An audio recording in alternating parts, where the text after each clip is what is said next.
గర్విష్టిగా పొగరుబోతుతనంతో ఉండేటువంటి వాళ్ళు కళ్ళున్న గుడ్డివారితో సమానమట. ఎందుకు అంటే వాళ్ళు అన్నిట్లో తమే పై స్థాయిలో ఉన్నట్లు, తమకే అన్నీ తెలుసు అన్నట్లుగా ప్రవర్తిస్తూ ఉంటారు. ఎప్పటికీ తమ లోపాలని తాము తెలుసుకోనే లేరు. పైనుండి అందరి లోపల తప్పుల్ని వెతుకుతూనే ఉంటారు. దీనికి కారణం గర్విష్టితనం. వాళ్ళలో ఉన్నటువంటి అహంకారం, పొగరుబోతుతనం, ఈ గర్విష్టి బుద్ధి వల్ల వాళ్ళకి కళ్ళు ఉన్నప్పటికీ కూడా విశాలమైనటువంటి ప్రపంచాల్లో మంచి మంచి అంశాలని చూడలేకపోతారు. కేవలం తాము మాత్రమే గొప్ప అనేటువంటి గర్వంతో కళ్ళు ఉన్నా చూడలేనటువంటి గుడ్డివారుగా జీవితాన్ని ఎలాగోలాగా కానిచ్చేస్తూ ఉంటారు.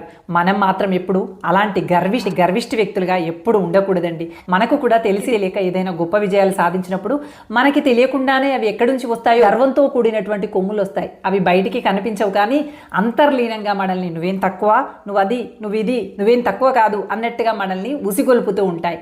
ఆ కొమ్ములు మనం పెంచుకోకుండా ఎప్పటికప్పుడు